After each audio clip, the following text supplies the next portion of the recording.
Se começou aqui.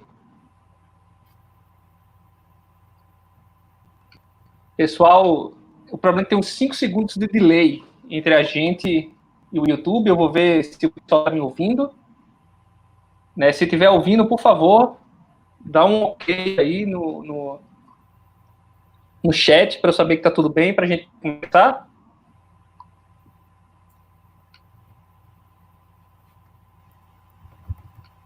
Dá um...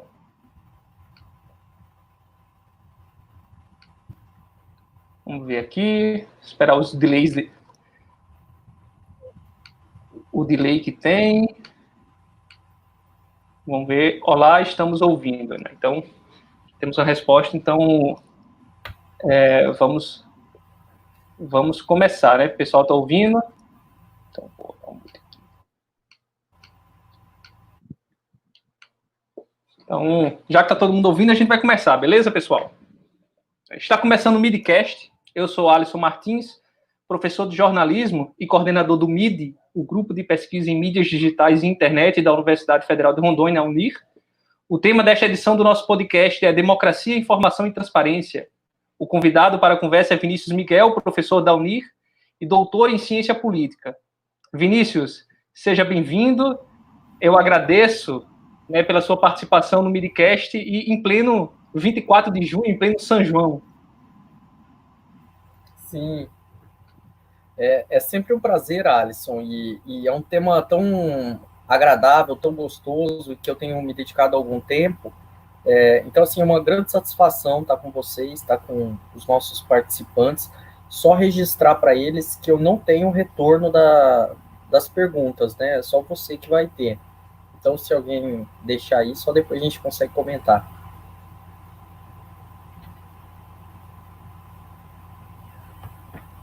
A partir do momento que eles forem conversando, que eles forem fazendo interações, eu trago aqui para a nossa conversa. Bom, Vinícius, eu queria que a gente começasse falando um pouco dessa relação entre esses 3 conceitos que circundam a nossa conversa. Né? Entender primeiro por que é fundamental na democracia a informação ser transparente. Qual é a característica desse sistema de governo democrático que se relaciona com o livre acesso das informações, por exemplo?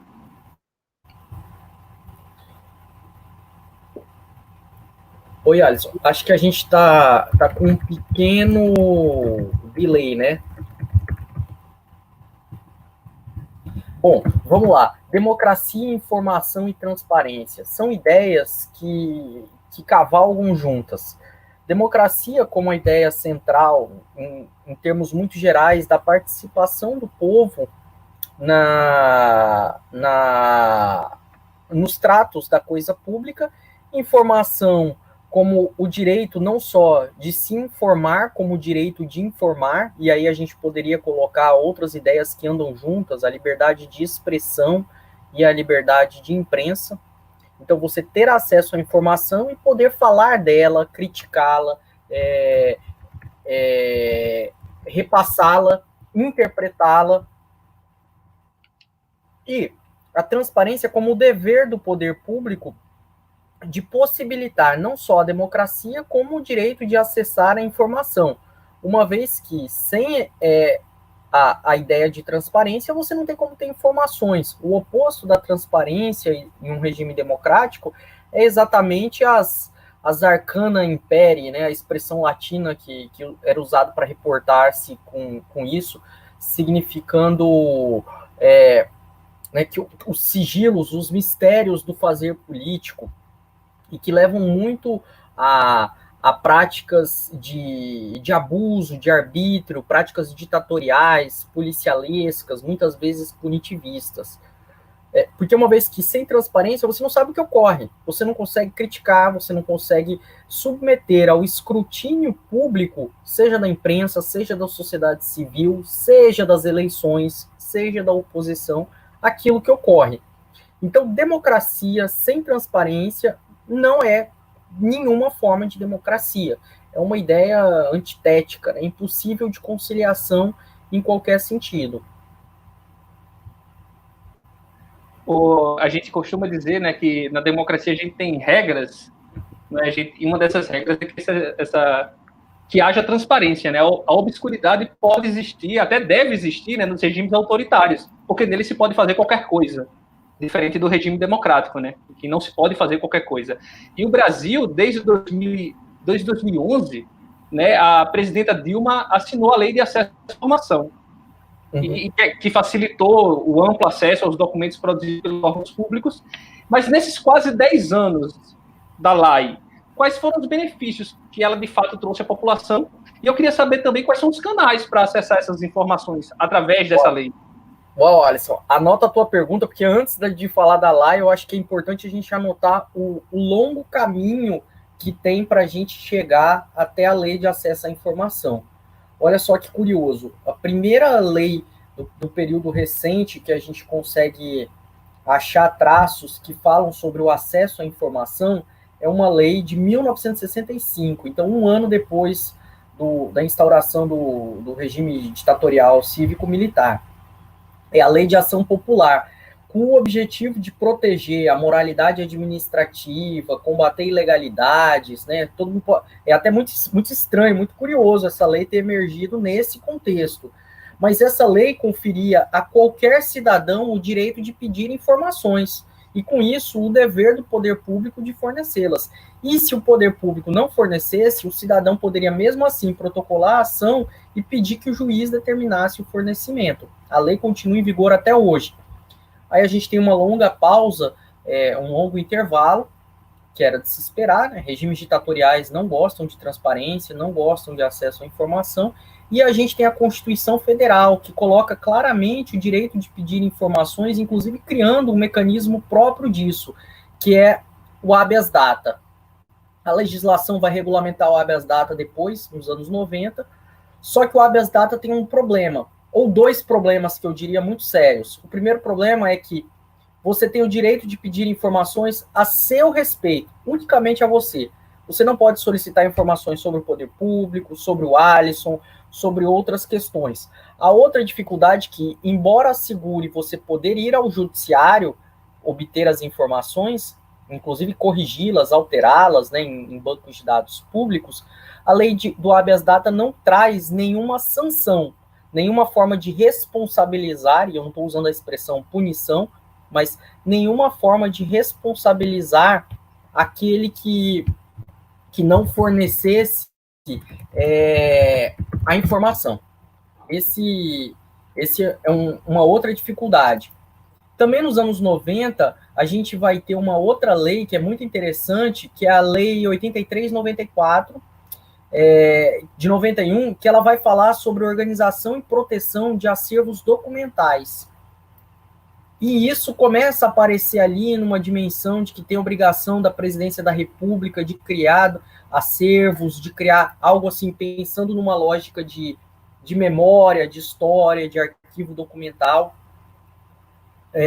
E você vai ter também um incremento disso com a Lei de Ação Civil Pública, que vai dar mais poderes, não para indivíduos, mas para as associações. Então, pessoas jurídicas privadas solicitarem informações para que, com isso, atuarem na defesa, né, da sociedade. Você vai ajuizar uma ação civil pública por conta de um dano ambiental. Então, você poderia solicitar informações, um exemplo aqui, eu suspeito que um mega empreendimento hidroelétrico vai causar dano ambiental.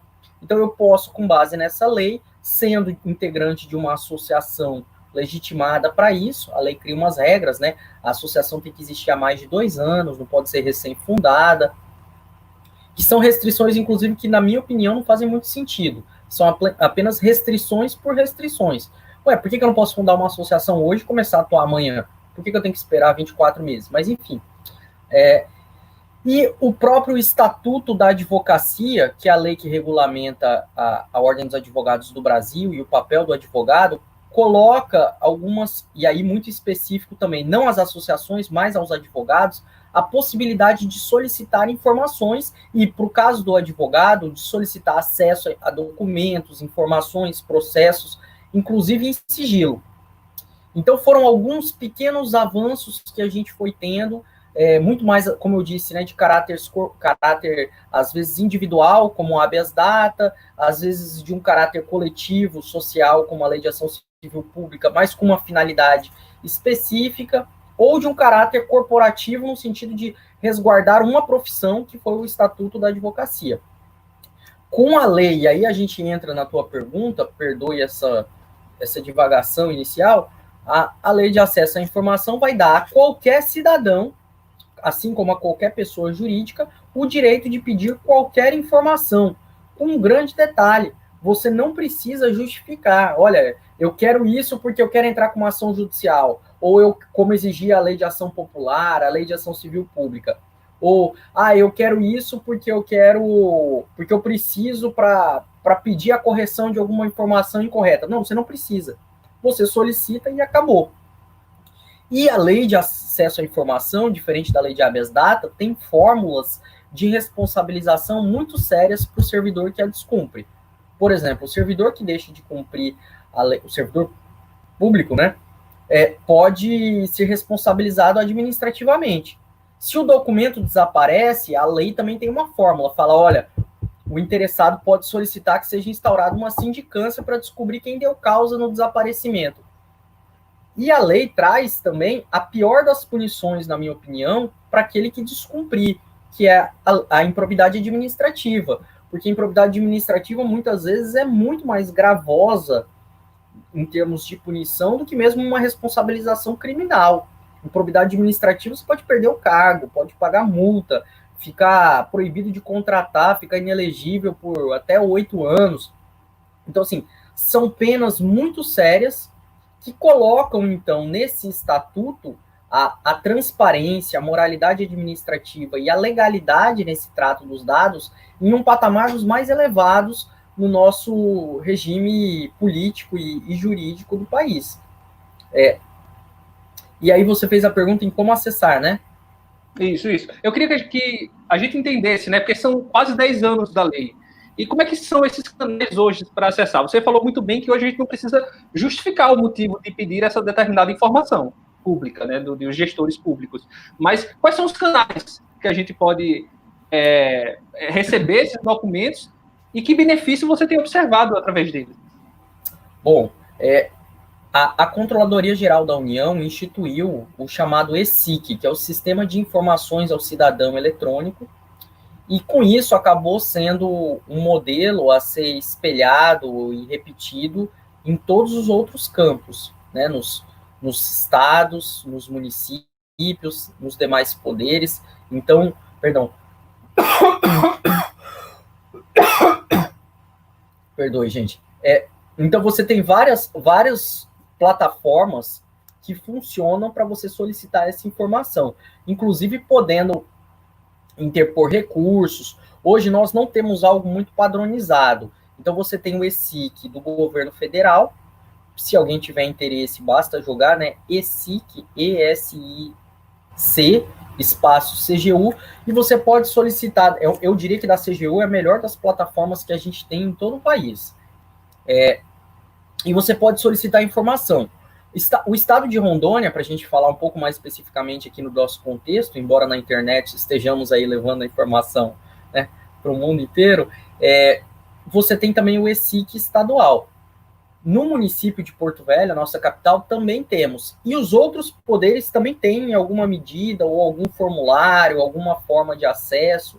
Por exemplo, o TCU não usa o ESIC, ele tem uma plataforma própria para pedir informação. O Ministério Público Federal também tem a sua própria plataforma. Seria até uma tarefa muito interessante da universidade a gente fazer um inventário, né, um catálogo, indicando claramente todos esses links, como é que você solicita, onde pede.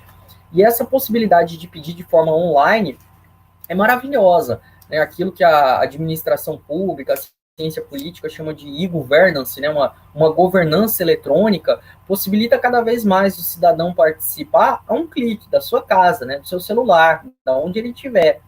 E os ganhos disso são enormes, não somente no sentido de um incremento daquele indivíduo, eu obtive informações sobre isso, mas, que também é válido, é muito válido, mas uma possibilidade do acesso à informação ser instrumental, como a gente falou, para várias outras coisas, como para a própria liberdade de imprensa. Você pode solicitar dados para uma produção jornalística.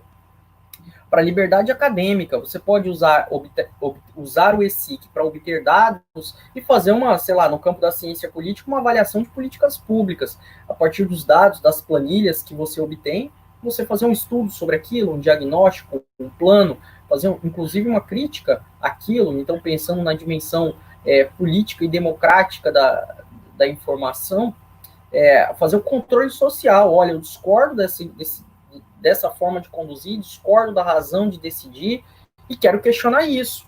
Inclusive, às vezes, você pode com um amplo programa de transparência, e transparência pensar assim como algo muito amplo, tá? E aí a gente já entra nisso.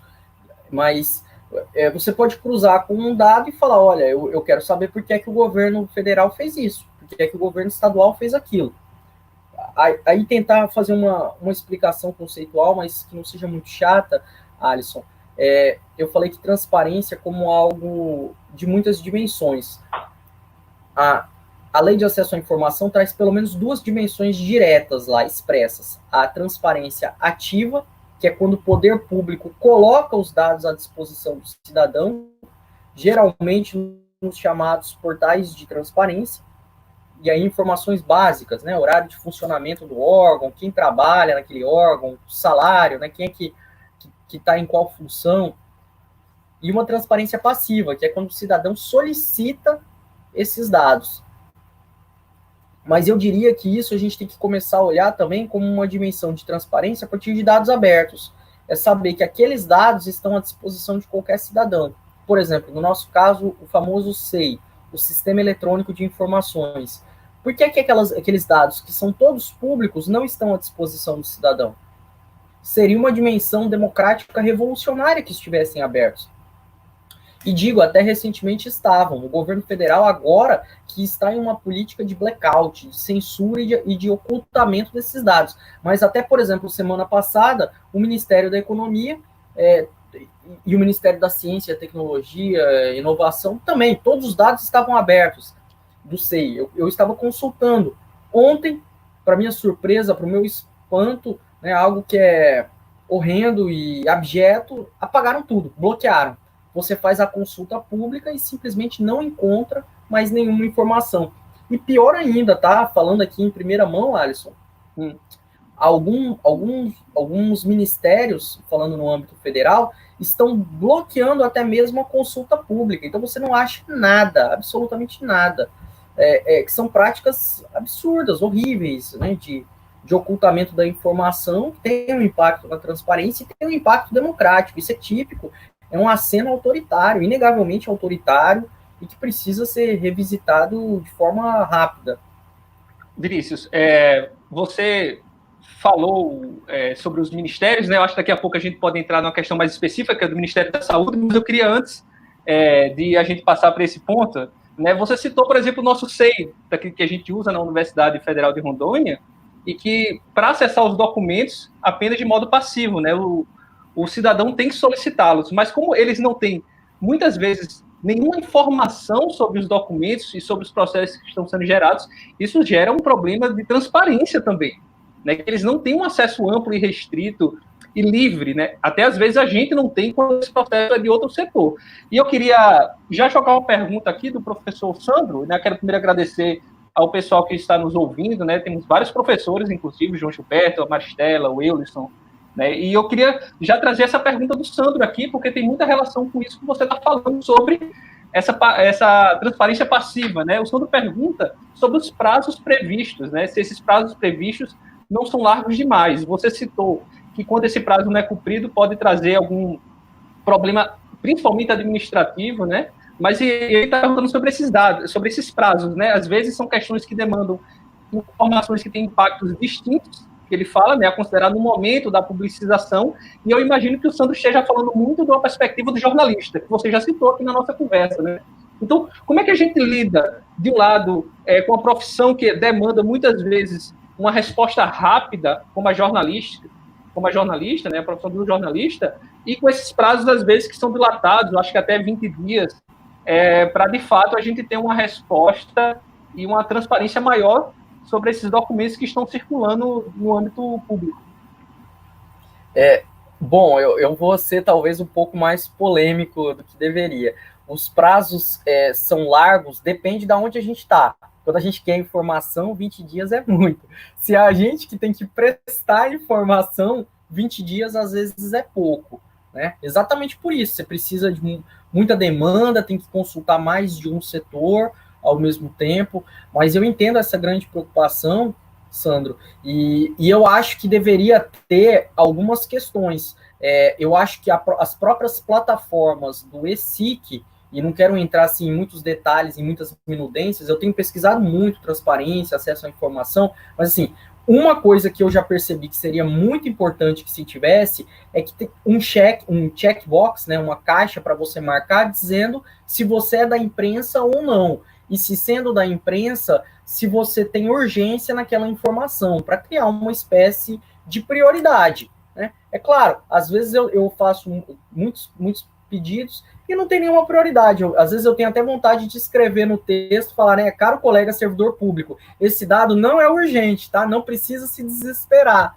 Porque é óbvio, né? Chegou lá o pedido, né? Nossa, tem que parar tudo, parar. E às vezes você tem outras questões mais urgentes. Como tem essa questão? Às vezes você precisa de um dado de forma rápida, imediata, para produzir uma resposta, para produzir, às vezes, até um subsídio para outra coisa, não sei, né? Para uma outra pesquisa, para uma resposta judicial, não sei. Né? O cidadão precisa de um documento do próprio poder público para dar algo judicial. Então, eu acho que deveria ter esses dois pontos, como eu disse, nos ESIC, se tiver alguém aí né, da CGU ou de outros serviços aí mais próprios né, da diagramação, do design do ESIC, que pudesse avaliar isso. Um para dizer se você é da imprensa ou não, e outro qual é a urgência dessa informação.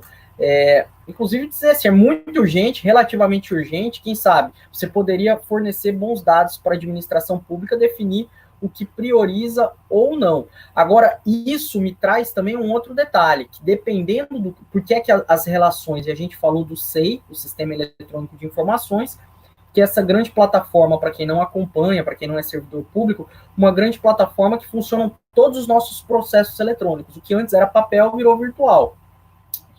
Mas por que a gente precisa também de dados abertos no SEI e de um módulo de consulta pública que resulte em resultados e que, além dos resultados, os resultados possam ser acessíveis? Porque isso descongestiona o ESIC. Veja só, se o cidadão consegue procurar a informação, encontrá-la, fazer o download, né, pegar o dado, ele não precisa gerar uma solicitação.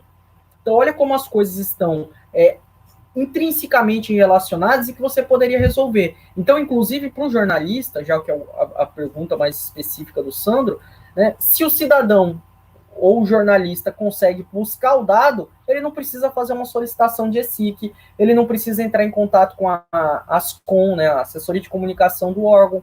Então, são formas, às vezes, de problemas que a gente gera para a administração pública por uma falta de visão mais tática, mais estratégica e até mais democrática. Seria muito mais democrático ter dados abertos, e aí você não ia ter tanta demanda no ESIC, certeza absoluta.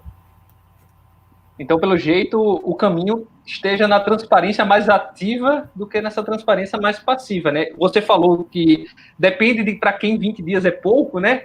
Nós já fomos chefes de departamento, a gente sabe que quando chega um pedido, e aí demora 5 dias no setor, aí chega para a gente não tem 20, você sabe muito bem. Às vezes chega para o servidor público daquele setor específico dizendo, olha, eu preciso disso em 7 dias, em 5 dias. Então, às vezes, nem sempre esses 20 dias é o geral a partir do pedido, mas aí vai partindo de setor para setor e vai encurtando, né? E eu acho que essa dimensão aqui é importantíssima, tá, Alisson? A gente está discutindo, enquanto respondentes do ESIC também, os pontos de estrangulamento. É horrível que a gente tenha... Por exemplo, a universidade não tem um protocolo até hoje, claro, de como funciona o ESIC. Tem lá alguém que é o responsável pelo ESIC, mas a única coisa que ele faz é encaminhar para as unidades. E ele encaminha para onde ele acha que é. Né? Isso aqui eu acho que eu tenho que mandar para o departamento. Manda para o departamento. Olha, você não tem um fluxo definido, inclusive se é pedido com relação a isso, eu mando para o departamento, mas mando também imediatamente para antiga DIRCA, para a cerca. Ou se isso aqui eu mando também para o núcleo, porque o núcleo pode prestar apoio. E uma outra coisa que a gente tem que discutir profundamente, se a gente quer falar em democracia, informação e transparência a partir do serviço público, a gente precisa falar em qualificação dos profissionais, porque a gente precisa entender, por exemplo, o que é sigiloso, o que não é sigiloso, como você coloca no SEI o sigilo em um documento ou não, como você faz um despacho, um ato motivando a decretação ou não do sigilo. Porque senão, se você decreta sigilo em algo fora de uma hipótese legal, você pode responder por isso. Você pode ser punido. Então, veja, por um erro, por desconhecimento. E outra coisa que a gente precisa falar é na alocação de orçamento e de pessoas para a política de transparência, inclusive internamente. Porque, veja só, a transparência não pode ser, e prestar informações como parte da transparência, não pode ser um peso para o servidor público, como você bem anotou. O camarada que é chefe de departamento, que tem um sem número de demandas, que acumula, no nosso caso específico, né, da gestão de pessoas, a gestão documental, a gestão de processos de SIGA-A, de tudo mais, tem que parar para correr atrás de documentos, de informações, muitas vezes não digitalizados. Então, eu tenho uma tese que é, nós precisamos de alocação de pessoas, de recursos financeiros, de técnicas e de estratégias. O meu sonho é que cada órgão do poder público tenha uma unidade chamada, né, unidade de transparência, responsável por isso. Inclusive porque a gente precisa, sabe do que numa unidade de transparência, como eu chamei? De historiadores, de museólogos, que possam saber o que é que tem ou não um valor histórico documental. Porque hoje, aquele ofício que você mandou para o outro chefe de departamento não tem nenhuma serventia. Mas daqui a 20 anos, isso pode ter um significado histórico, simbólico, discursivo, sem tamanho. E como é que, e falando em termos de informatização e informação, a gente vai fazer esse acervo? Se hoje eu não consigo fazer uma procura no SEI de um arquivo de um mês atrás, imagine daqui a 20 anos. Outra coisa, a gente precisa dos profissionais de ciências da informação e de ciência de dados. Como é que você acumula esses dados? Como é que você transforma esses dados, que são documentos públicos, em algo compreensível, cognoscível, inclusive para o público externo? Como é que você transforma isso em resposta de uma política pública? Quer ver? Dentro da universidade. Hoje a gente poderia ter um mapeamento de saber aonde estão os nossos alunos que foram contaminados por Covid. Né, e a partir disso descobrir quais são os bairros de maior incidência, e sabendo quais são os bairros de maior incidência, apoiar um processo decisório do município, do estado, do Ministério da Saúde, e de novo, nessa unidade de transparência que eu falei, a gente precisa de historiadores, de museólogos, de cientistas de dados, cientistas de informação, mas precisamos também de jornalistas, né, para exatamente essa dimensão, saber como prestar uma informação de forma a atender a dimensão da transparência ativa a partir de releases, de notas à sociedade, né? De dizer claramente, ó, inclusive botar lá no final referência, coloca o número do processo SEI, e aí se o cidadão quiser mais dados sobre aquilo, ele pode solicitar. Mas hoje, enquanto a gestão da transparência for ter um servidor em algum lugar que simplesmente vire um capitão do mato, que fique ameaçando os outros que não prestaram informação, e não tem ninguém para fazer atividade meio e fim, né, de buscar o dado, trabalhar, transformar, não vai funcionar. E eu vou te falar até um exemplo que aconteceu há um tempo atrás. Chegou um pedido de atas de reuniões do meu departamento de 10 anos, uma série histórica de 10 anos. Tinham atas que nem estavam digitalizadas. O chefe de departamento que tem que escanear. Olha só a dimensão do problema. Eu não estou dizendo que a informação não deve ser dada. Deve. Mas dados de 10 anos atrás que não estavam digitalizados, quem é que digitaliza? Né? Eu, num dia de mau humor, confesso aqui, né, abertamente, mandei um e-mail respondendo para a unidade, falando, ó, eu entrego a chave do departamento onde? Vocês vêm aqui e procuram.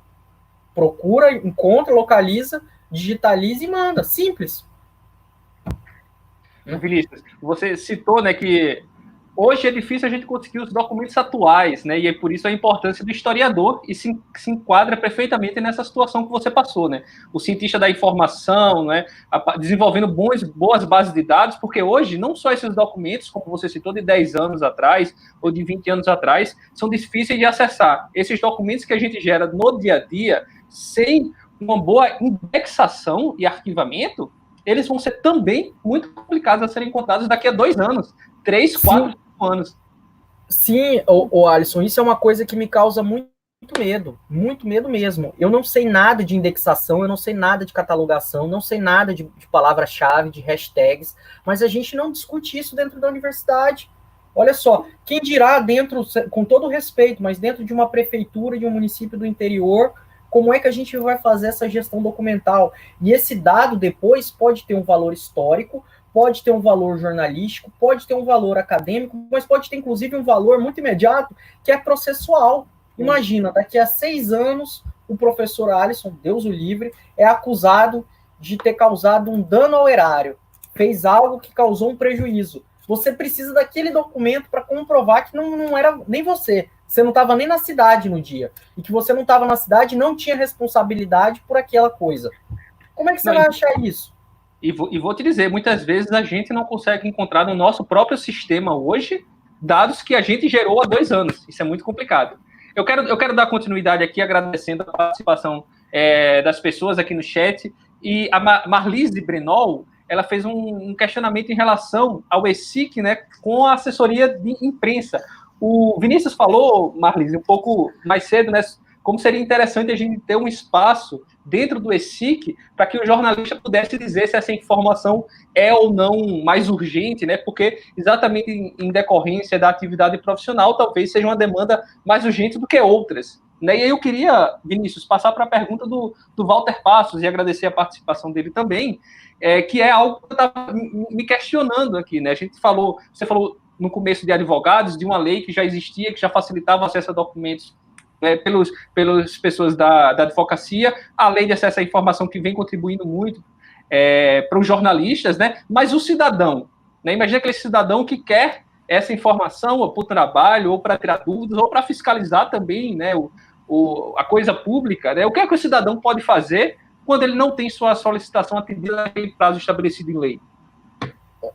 Olha só, Walter, se inclusive a informação é prestada de forma incorreta, insuficiente, sei lá, você pediu o documento A, B, C, só chegou o documento A e B faltando C, ou você pediu A, B, C e te deram D, E e F, né, por até erro, né, estou presumindo a boa-fé, a honestidade e a lealdade do outro lado.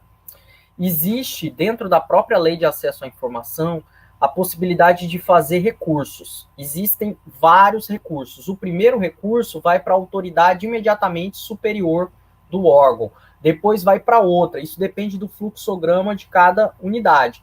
Falando no estado de Rondônia, quando você vai para o primeiro recurso vai para a autoridade imediatamente superior. O segundo, no geral, vai para o secretário da pasta, sei lá, o secretário estadual de educação, de saúde, de segurança. O terceiro grau do recurso vai para a CGE, que é a Controladoria Geral do Estado. Isso, geralmente, e na União Federal iria para a Controladoria Geral da União. Então, vai para uma autoridade que não é superior, mas para fins de recurso, faz esse papel de uma instância superior recursal por conta das atribuições de controle interno do órgão. E aí, feito isso, julga e tem depois uma quarta instância, tanto no Estado como na União Federal. E nos municípios, em tese, também deveria ter. Em tese, essa quarta instância, né, esse último grau, deveria contar, inclusive, com a participação da sociedade civil, que pode determinar o fornecimento do dado, a correção. Agora, além da primeira medida, interpor o recurso, vale a pena acionar as ouvidorias. As ouvidorias também têm esse papel interessante, é outra discussão que a gente precisa fazer nessa relação democracia, acesso à informação e transparência, que é o papel das ouvidorias, assim como o papel do controle interno no repasse do dado de forma qualitativa também, né, um bom dado prestado, uma boa informação prestada, e aí seria acionar as ouvidorias. O lado positivo disso é que, por exemplo, as ouvidorias, também como o ESIC, estão passando por um processo de informatização. A gente tem a chamada plataforma Fala BR, que com um cadastro simples, o cidadão pode fazer também sugestões, críticas, reclamações, e aí pode, inclusive, anexar documentos. E aí você pode anexar os comprovantes e falar, olha, solicitei tal informação, né, de forma muito clara, específica, solicitei tal informação em tal órgão no dia tal, a informação prestada foi incorreta. Já interpus recurso, mas até agora não tive resposta também. Né? Solicito apoio e tal. Costuma funcionar, tá? Muitas vezes acontece de funcionar. E a gente tem que acreditar. Em um terceiro momento, não funcionando o acesso a recursos, não funcionando o acesso à ouvidoria dos órgãos, do Estado, do município, existem os chamados órgãos de controle externo, principalmente o Ministério Público do Estado e o Ministério Público de Contas, que oficia especificamente junto ao Tribunal de Contas. Inclusive, ontem eu recebi a informação que eu solicitei para o Tribunal de Contas. O Tribunal de Contas aqui do Estado já multou 11 gestores públicos por descumprimento da Lei de Acesso à Informação, né, de 2016 para cá. Então, veja só, você pode ser multado. Se é o caso no âmbito não estadual, mas no âmbito da União, Ministério Público Federal e Tribunal de Contas da União. Num desses meus estudos, levantamentos, eu estou pesquisando isso também, que é o grau de responsabilização. E tem, sim, inquéritos e até ações já ajuizadas pelo Ministério Público, tanto do Estado como federal, contra servidores que não prestaram informação ou que, por descumprimento da Lei de Acesso à Informação de um modo geral, não prestou informação, prestou de forma errada, sabidamente errada, porque aquele mesmo servidor tinha o acesso à informação correta, ou colocou sigilo fora da hipótese legal. Então, assim, o caminho via recursal, ouvidoria, inclusive em paralelo, segundo caminho, controle externo, Tribunal de Contas, Ministério Público.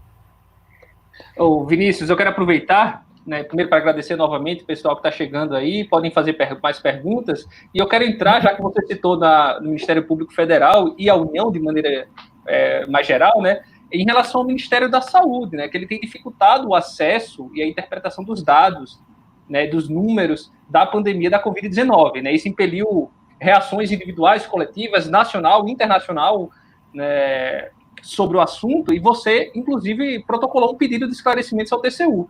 Como você enxerga, né, não apenas e aí a posição do governo brasileiro, mas até o lugar que o país ocupa internacionalmente, passando por não apenas um problema sanitário, mas agora um problema até democrático de acesso à informação.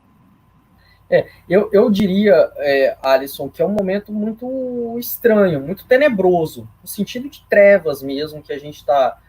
trevas, até como aquilo que a luz não consegue iluminar, ou que falta luz, a luz talvez como esclarecimento, não sei, não quero parecer aqui de qualquer forma esotérico, mas sim, o Ministério da Saúde, por exemplo, é um que tem desativado o acesso ao SEI como dados abertos. Então, se você faz a consulta pública no SEI do Ministério da Saúde, você até encontra resultados, mas você não consegue acessar os documentos.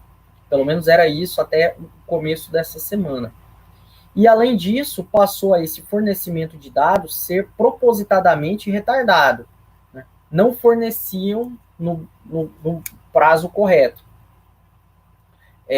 Isso levou a várias intervenções de vários campos, né, do Ministério Público Federal, do Tribunal de Contas da União. O que eu protocolei foi algo assim individual, e eu estou preparando outros desse mesmo tipo.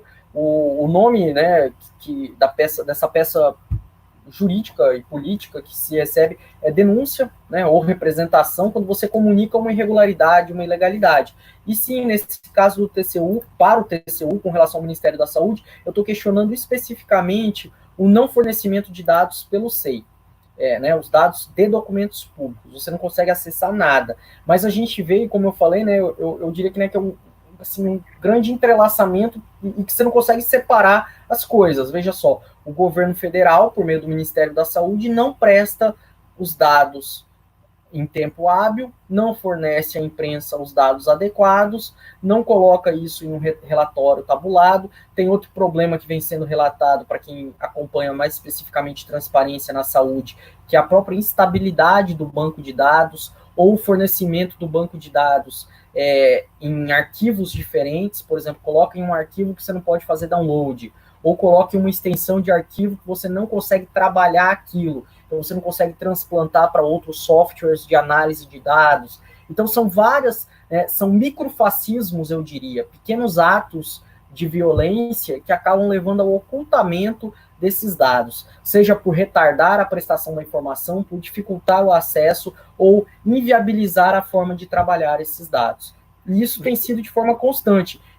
Ontem, por exemplo, saiu uma decisão judicial saindo do Ministério da Saúde, mas o Ministério Público Federal propôs uma ação contra o Ministério da Família, Mulheres e Direitos Humanos, que também resolveu excluir uma categoria inteira de dados de violência, no caso era de violência policial, simplesmente achou por bem, não, vamos excluir isso aqui, e excluiu de um relatório anual. Eu também tinha solicitado em paralelo, além do Ministério Público Federal, eu solicitei para o Ministério de Direitos Humanos, falei, bom, a alegação é que existe inconsistência, eu quero que me apresente os dados mesmo com inconsistências.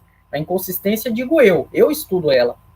Segundo ponto, que me diga qual é a inconsistência em qual ponto, porque você está me dizendo que tem inconsistência, eu preciso ver inconsistência. Mas o Ministério de Direitos Humanos, pior que o Ministério da Saúde, o módulo de consulta pública do SEI simplesmente não existe. Eles bloquearam por completo.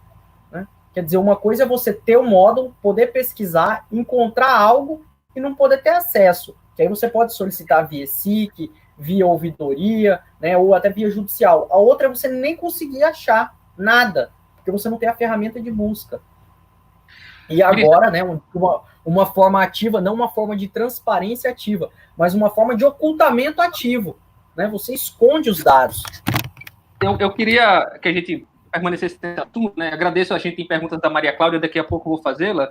E a gente tem uma pergunta da Maristela, né? Você falou desse ocultamento ativo, né? Em oposição à transparência ativa, e eu queria entender como é que a gente fica, né? Enquanto Brasil mesmo, em relação aos órgãos internacionais.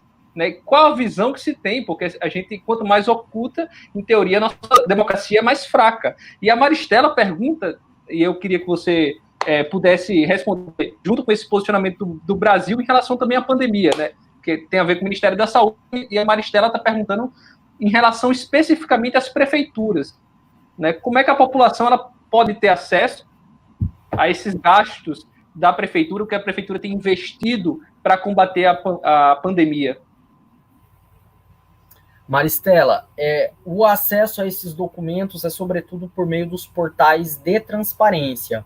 A maior parte dos órgãos, por exemplo, o Estado de Rondônia criou, é um ato muito legal, eu acho que o que é bom a gente tem que elogiar. A Controladoria Geral do Estado tem dado longos passos nisso, por exemplo, criou um site dentro do portal de transparência específico sobre o Covid-19, a Covid, né? A Covid-19. O Tribunal de Contas do Estado fez a mesma coisa, criou uma plataforma específica no site deles, somente sobre esses dados da Covid. E então a gente consegue acessar diretamente isso. No caso dos municípios em particular, seria o mesmo caminho. Se o seu município não tem uma plataforma própria, eu acho que é o caso de solicitar. Solicita para a própria Câmara de Vereadores, solicita para o Tribunal de Contas, que tem atribuição, competência, né, e jurisdição sobre os municípios, né, faz o encaminhamento. Hoje o Tribunal de Contas também recebe, olha só que lindo, né? Tem lá o Siscov, eu não lembro, o Sistema Interno de Ouvidoria, alguma coisa assim. Qualquer cidadão consegue, você faz um cadastro simples, você manda a sua manifestação. É claro que o ideal é que isso seja construído de forma muito clara, específica, né? Até em termos de redação.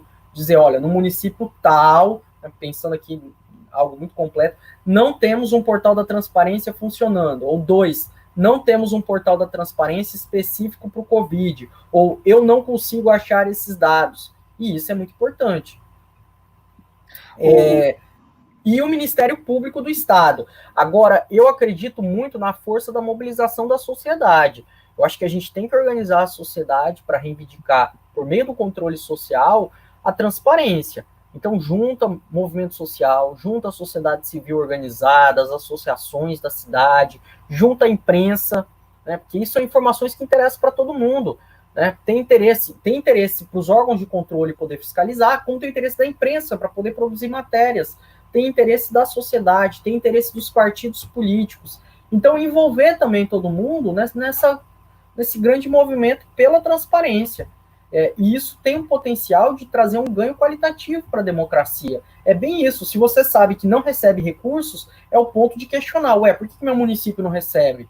Né? Cadê os parlamentares do meu município? Cadê a articulação do meu município? Ou não, meu município está sofrendo alguma forma até de discriminação por parte do governo estadual, do governo federal, né? Ou não, está recebendo muito e está gastando mal. Ou está recebendo muito e não está gastando nada, não está dando conta de gastar. Hoje, a Transparência Internacional, se eu não estou muito enganado, divulgou alguma coisa sobre isso, sobre os recursos que não foram gastos, por exemplo, com saúde indígena. Tem um recurso alocado, disponível, e não estão gastando. Então, assim, às vezes é isso, às vezes você precisa fiscalizar, precisa, inclusive, saber quem que você cobra, né? Isso, a gente tem mais uma pergunta aqui sobre jornalismo, né? Além da Marilze, né, relacionada a como acessar as informações sendo jornalista, a Maria Cláudia pergunta se essas informações dos jornalistas, né, não são solicitadas diretamente aos órgãos de comunicação. Né? A Marilze já tinha colocado isso como uma solução, né? Em vez de solicitar pelo ESIC, você solicita direto ao ASCOM, por exemplo. Bom, eu não sei se a Cacau é a minha Cacau colega de curso de línguas, mas... Bom, vamos lá, Cacau. Sim, como eu disse, acaba sendo uma alternativa a mais, uma alternativa complementar. Eu sei, porque eu tenho falado com muitos jornalistas que cobrem a pauta da transparência, de muita gente que tem adotado o seguinte procedimento: simultaneamente deflagra o pedido no ESIC e deflagra o pedido na ASCOM. Porque se o pedido via ASCOM não é... ASCOM, para quem não sabe, é assessoria de comunicação. Se a ASCOM não responde, você faz o quê? Chora, né? É tudo que te resta fazer. Você vai fazer o quê? Falar o colega um mala, não me deu o dado? E vai chorar. O pedido no ESIC, eles vão ter que te responder. E muitas vezes no pedido do ESIC, você pode fazer algo mais trabalhado, completo e complexo que você não faria nas ASCOM. Por exemplo, né? Não sei, estou pensando aqui. O caso de violência, vamos lá. Né? Um dado que eu estou pedindo para trabalhar isso. Né? Quantos casos de feminicídio tiveram em janeiro, fevereiro, março, abril, né? Uma série histórica de 6 meses, comparando 2018, 2019, 2020. A ASCOM vai ter esse dado? Possivelmente não. A ASCOM vai ter que solicitar para o mesmo lugar que o ESIC vai mandar, para algum setor de estatística da Secretaria Estadual de Segurança Pública.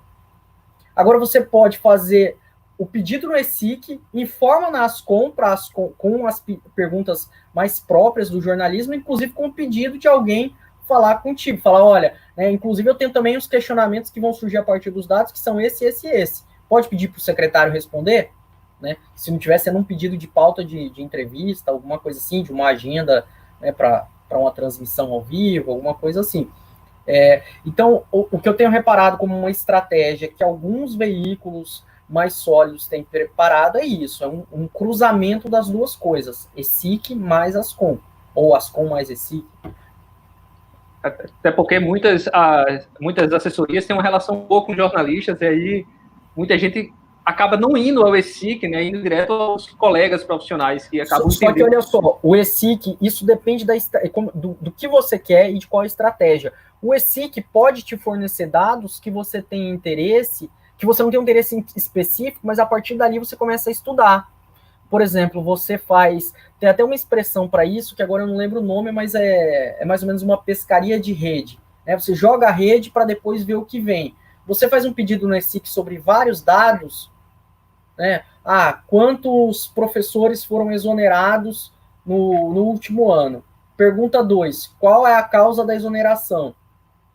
E a partir disso, você consegue desdobrar um tema para uma pesquisa. Olha só, você descobre que o professor não está sendo exonerado por improbidade administrativa. Ele está sendo exonerado porque ele pediu exoneração. Aí você vai ver o motivo do pedido de exoneração. Há pedido, não tem nenhum motivo. E isso pode te desdobrar dentro do jornalismo investigativo, uma baita pauta. É um jornalismo de dados também, além do jornalismo investigativo. Aí você pode, a partir desses dados desses professores exonerados, tentar descobrir se eles vinham protocolando atestados médicos. E aí você pode inferir uma causa, que é o pedido de exoneração é decorrente do adoecimento mental do magistério. Né? Então veja como que às vezes o ESIC, e que na Ascom eles não teriam talvez elementos para te dar, mas que a partir de documentos, né, de dados mesmo, documentos, né, você consegue olhar isso e pensar, olha, o que é que está acontecendo aqui? O que é que não está acontecendo aqui? E até desdobrar outros questionamentos, outros pedidos para as Ascom, outros pedidos pelo ESIC. Então não é que um desagregue o outro, que um anule o outro. É ao contrário, é mais um potencial de utilização. Vinícius, mais perguntas sobre o governo, né? Você citou o Ministério da Damares, Ministério da Saúde, então parece até uma proposta governamental, né? Uma proposta de governo, a dificuldade de acessar informações públicas. E aí o Walter Passos pergunta, seria uma faceta da ditadura? Estamos à beira de uma neste governo, né? De uma ditadura neste atual governo? Se você quiser comentar sobre isso, se não quiser, a gente pode... Não, eu acho que é porque é um tema tão complicado e que quando a gente que tem inclusive tecnicalidades, vamos assim dizer, né? Por exemplo, colocar o checkbox no ESIC. Ninguém nunca pensou nisso? Talvez não. Né? Não sei. Como eu disse, se você não tem esse diálogo, essa interação democrática, não tem o teste da sociedade civil, de cidadãos questionando, pedindo, perguntando, fazendo esse fórum. Por exemplo, eu desconheço, tá aí, o ESIC existe né, a LA existe desde 2011, o ESIC da mesma época, mais ou menos. A gente nunca teve uma conversa sobre isso dentro da universidade, Alisson. Sim. Nunca teve. Nunca teve uma discussão sobre como é que a gente regulamenta ESIC, como é que a gente vai dizer o que é um dado sigiloso ou não. Então, não me parece exatamente que é uma política de um governo, embora este governo federal esteja dando passos acelerados no sentido de ocultamento de dados, de não tratamento deles e de indisponibilização. Como eu disse, da semana passada para cá, 2 ministérios, com certeza absoluta, simplesmente fizeram um apagão de dados, não sei. Isso não é algo aleatório. Né? O Ministério da Economia e o Ministério da Ciência e Tecnologia, ao mesmo tempo que você está tendo problemas no Ministério de Direitos Humanos, está tendo problemas no Ministério da Saúde. Então, assim, é um traço que parece mais ou menos presente. Mas nenhum governo, e isso é horrível de se falar, mas nenhum governo gosta de transparência não, tá? Nenhum governo. Não ache a gente que... Né, isso é muito mais resultado de uma reivindicação de sociedade civil especializada, de oposição, de articulação com órgãos de controle externo e até mesmo com uma burocracia permanente que possa fazer isso, do que qualquer outra coisa. Muitos desses avanços de transparência no âmbito federal são por conta da CGU, que tem atuado com isso. E um passo da CGU porque se levou a uma profissionalização do Ministério, né, com concurso, com preenchimento de pessoas. Mas olha só a contradição. O Ministério Público Federal, isso aqui não é uma acusação, isso é talvez uma provocação e um desafio para que melhore. É um dos piores ESIC que tem. O Ministério Público Federal tem um dos piores sistemas de acesso aos dados, de solicitação de informação. E digo isso por questões objetivas. É um sistema que, às vezes, a questão de exigir o cadastro prévio pode intimidar o usuário. Eu defendo que o ESIC não deve exigir cadastro. Se quiser exigir cadastro, exija. Se não, basta você indicar o e-mail para o qual você quer receber resposta. O ESIC do Ministério Público Federal não assegura, contrário ao que prevê a lei, o pedido de informações de forma anônima. Então, você é obrigado a se identificar. Isso afasta o usuário. 3. O ESIC do Ministério Público Federal não tem uma plataforma de recurso. Então, se você quiser protocolar um recurso, você tem que criar uma nova manifestação, fazendo referência àquela original. Então, são percalços técnicos que dificultam a operacionalização. Outra coisa que eu vou falar aqui, que eu precisaria dar uma olhada. Mas eu desconheço que o Ministério Público Federal tenha disponibilizado o acesso a todas as perguntas e respostas já feitas no ESIC. A CGU tem isso muito facilmente. Então, assim, são pequenos detalhes que afetam o acesso à informação, o acesso a uma política de transparência. E então, assim, é algo complicado. E eu vou dizer uma aqui. Eu já tive mais pedidos negados de documentos do Ministério Público Federal do que do governo federal. O governo federal, muitas vezes, você vê uma desorganização e um desmantelo que eu compreendo. Né? Você pede um dado, o camarada diz, eu não sei onde está isso. Eu não sei. E é verdade. O cara... E agora ainda tem uma maior dificuldade de acessar a informação no contexto da pandemia, que é com trabalho remoto. Como é que você acessa um documento lá no órgão se você não está indo para o órgão? Então, tem dificuldades adicionais que a gente experimenta, e como eu disse, enquanto você não tiver isso de um caráter ordenado e organizado, de uma burocracia que fomente, estruture e facilite a transparência, inclusive esse algo físico aqui, né? Eu estou olhando para o lado, o cara ir lá e pegar quem é que faz a busca, né? Porque se isso não está digitalizado, e estando digitalizado, não está numa boa plataforma de indexação, com que ferramentas de busca possam acessar, não tem como. O Vinícius, você falou dessa questão do arquivamento, da indexação do sistema de busca através de base de dados. Vou agradecer aqui a presença do professor Jonas, ele fez uma pergunta nesse sentido também, e algo que a gente veio pensando aqui em relação ao nosso próprio SEI, né, sobre o sigilo documental, sobre a população acessar, por exemplo, o nosso SEI, que é difícil, né, eles saberem exatamente o que está se passando, quais são os processos que estão na universidade, e o professor Jonas, ele fez esse questionamento, né, no serviço público, há diversas informações que são resultados de documentos preparatórios, né?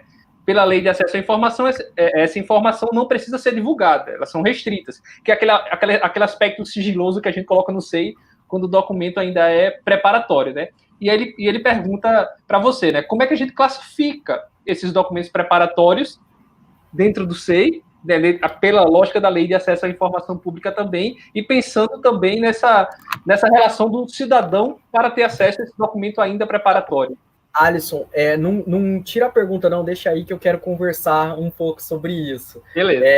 Professor Jonas, eu acho que a primeira coisa a gente precisa começar a discutir isso seriamente, discutir junto com o CGU, com a AGU, com o TCU, com sociedade, e sociedade incluindo a OAB. Pela lei, a informação não precisa ser divulgada por ser restrita, quando é procedimento preparatório. Depende. Não precisa ser divulgada para quem? Ela não precisa ser divulgada, talvez, para qualquer um, mas para os interessados, para os implicados, para os investigados, ela precisa, sim, ser divulgada. A outra coisa que é o para quem? Para advogados, essa informação também precisa ser divulgada. Inclusive, independente de apresentação de instrumento de mandato, conforme fala o Estatuto da Advocacia. Então, uma outra lei própria, mas é lei federal e que tem plena vigência. Negar, inclusive, o acesso, e olha o problema daí, negar o acesso dessa informação na forma da lei pode ser improbidade administrativa.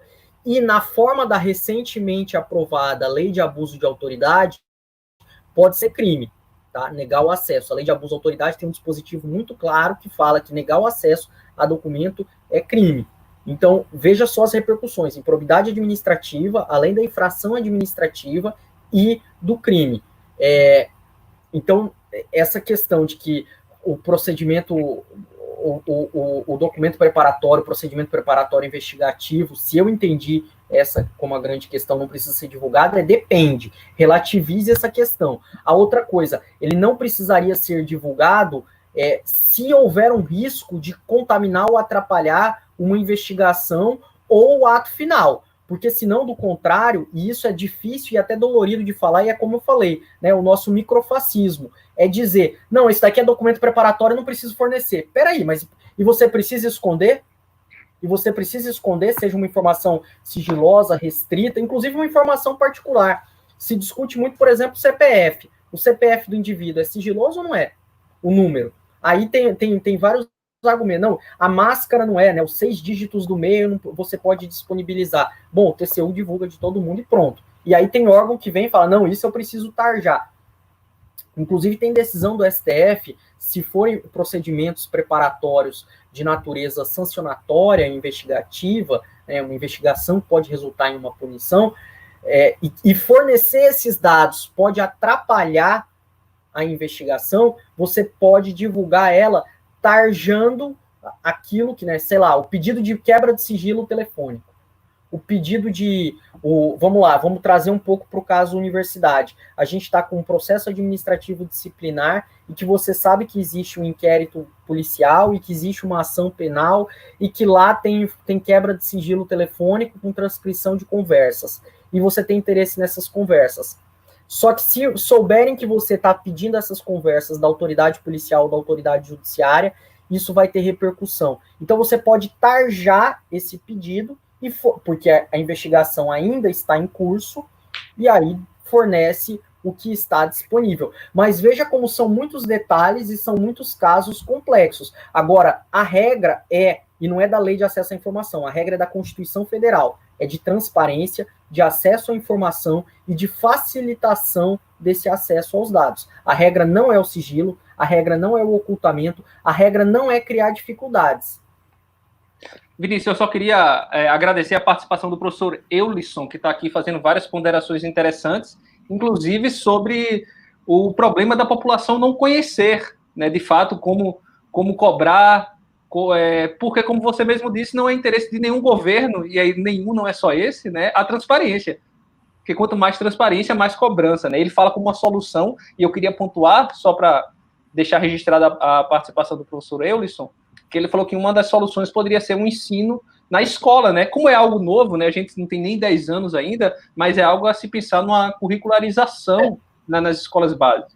Pode falar. Sim, eu acho isso muito legal, é muito importante. Ontem, inclusive, eu tive numa aula com os alunos da Escola Brasília, a convite do professor Adriano, inclusive falando sobre esses temas. O recorte era outro, era envolvendo, inclusive, informação, desinformação, fake news, né, que são temas que muitas vezes se interligam, como a gente vinha falando. Mas, assim, falando diretamente com alunos do ensino médio, a gente também já organizou debates sobre isso, né, Alisson, ainda de forma presencial no ano passado. Mas, sim, a gente precisa de uma formação mais cívica, mas precisa também, eu diria, que de uma indução disso, da transparência, enquanto uma política pública. Porque não adianta o cidadão estar muito bem preparado, muito bem habilitado para isso, e ter todo tipo de dificuldade de acesso. Inclusive, por exemplo, se eletrônico, o ESIC acabou abolindo o papel. Isso aconteceu. Todo mundo faz a solicitação eletrônica. Mas imagina se você não tivesse eletrônico. Não, você precisa solicitar a informação presencialmente. A maior parte das pessoas não vai solicitar o dado. Não, se além de solicitar presencialmente, você tem que juntar aqui a cópia do teu documento de identidade e do comprovante de residência. Pasmem vocês, isso já foi exigências de pedidos de informação depois da lei. Então, aí o cara vai parar, vai tirar a cópia. Aí você chega para protocolar, o servidor público, né, nosso colega, vai lá e olha aquilo. Não, mas não está autenticado. Você tem que autenticar aqui. E ele próprio, que a lei permite, ele não autentica, ele não diz. Confere com o original. Aí o camarada tem que sair, voltar para o cartório, gastar o dinheiro da autenticação, autenticar, voltar para protocolar. Aí o cara fala, fechou o horário, agora não dá mais. Então, você precisa de políticas que induzam isso, que facilitem, né? Ter dados claros. Vou falar aqui, como muitas vezes você tem o dado, mas o dado não está fácil. Né? Como eu falei do caso dos documentos do Ministério da Saúde, às vezes você coloca num arquivo eletrônico que você não consegue acessar. Né? O portal, vamos falar aqui, portal da transparência da Assembleia Legislativa do Estado de Rondônia. Tem dezenas de dificuldades. Você, se quiser buscar, você não consegue organizar os dados. Portal da transparência do governo do Estado. Fiz elogios à Controladoria Geral do Estado aqui, mas você não consegue saber quanto se gasta por pasta de forma fácil com servidores. Você tem que entrar no link de cada servidor por pasta. Então, e criam-se dificuldades que, para um cidadão ordinário, um cidadão comum, ele vai desanimar. Ele não vai ter nenhuma paciência, às vezes, de sair procurando dado por dado. Se nós que temos um preparo em pesquisa, em gestão documental, né, até pela expertise que a gente adquire em mestrado, doutorado, de consulta de fontes. Eu tive uma experiência maravilhosa na minha graduação com o professor Antônio Rabelo, Tuninho da História. Ele foi me ensinar a trabalhar com documentos históricos. Então, acabei tendo uma passagem num centro de documentação histórico com a professora Nilza Menezes. Então, coisas básicas ali, de indexação, de uso de palavra-chave, eu ainda aprendi para um uso individual, um uso próprio. Mas, por exemplo, esse acesso a acervos, a gente não recebe nenhum treinamento mesmo, seja de documentos atuais ou de documentos históricos. Então, sim, é preciso ter uma educação cívica, não sei que nome que a gente daria para esse tipo de coisa, mas para aprender várias dessas coisas. Mas o que eu acho positivo a gente está avançando, tanto é que está aí, estamos fazendo essa conversa hoje, ontem tive uma outra sobre isso, temos várias pessoas tendo essas preocupações.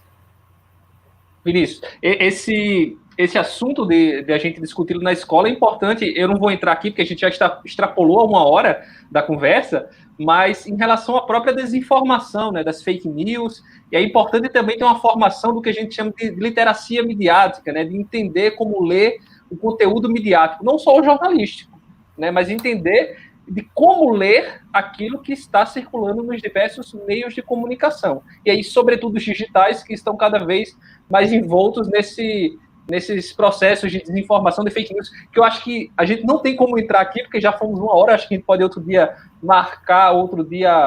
marcar um encontro para a gente falar especificamente sobre essa relação, né, entre a fake news, entre a desinformação e a internet, né, e as redes sociais digitais, para a gente avançar um pouco na discussão. Vinícius, eu vou dar um espaço para você falar sobre algo nesse tema que eu acabei não perguntando, que os colegas aqui, que eu agradeço a participação, muito bacana, mas que também que a gente não tocou, mas já para a gente se encaminhando para o final, porque já estamos há mais de 1 hora, quase 1 hora e 10, nessa conversa. Eu quero abrir um espaço para você, né, falar, fechar o seu pensamento dentro dessa teoria de democracia, informação e transparência. Eu acho que eu aproveitaria usando essa própria deixa, né? Uma ferramenta de combate às fake news, às estratégias políticas e autoritárias da desinformação, da disseminação da mentira, da destruição de reputações, é inclusive a transparência, o acesso à informação. Se inclusive os gestores públicos começassem a entender isso, que a transparência e o acesso à informação não são uma arma apontada contra eles, mas uma arma deles contra aqueles que o acusam, essas coisas poderiam mudar. Você pode usar isso como uma ferramenta, inclusive, de controle social e diálogo. Fala, olha só, vocês querem os dados? Estão aqui. Né? E isso desarma a acusação. Não está fazendo nada. Outro dia eu entrei num desses comentários de jornais, um monte de xingamento, de ofensa a um dado gestor público. Eu falei, cara, a grande resposta dele era exatamente disponibilizar os dados. Falar, tá aqui, o que eu fiz foi isso.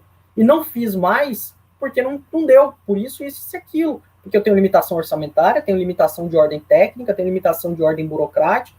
Enfim, ao invés de ser um motivo de acirramento e de desgosto, pode ser uma ferramenta de diálogo, de lucidez, inclusive em tempos de desinformação.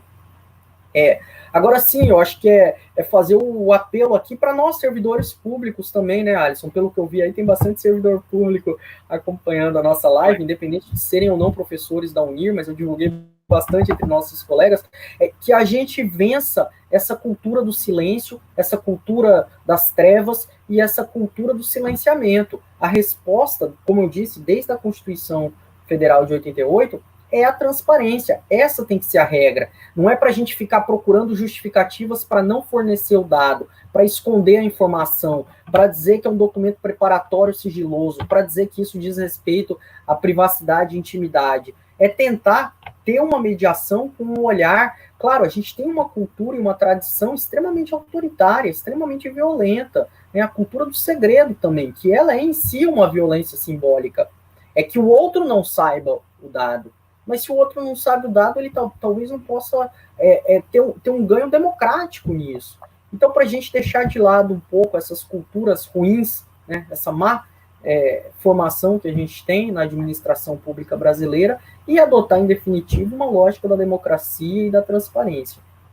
Eu acho que esse recado é muito importante para nós, né, nós todos, como você citou, nós todos servidores públicos, em que o padrão, né, o default, tem que ser a transparência, né, e não a algeriza a essas informações públicas. Né? Vinícius, eu agradeço novamente a você por ter aceitado o convite, vai bater esse papo, a todo mundo que chegou até aqui e especialmente aos membros do MID, né, o grupo de pesquisa que eu coordeno e que está promovendo essa live. Eu aproveito para pedir para todo mundo conhecer, né, o nosso grupo de pesquisa através do site, www.midi.unir.br, e eu vou encerrando e agradeço e nos vemos em breve no nosso próximo debate, na próxima conversa. Obrigado. Perfeito. Um abraço, gente. Tchau, tchau.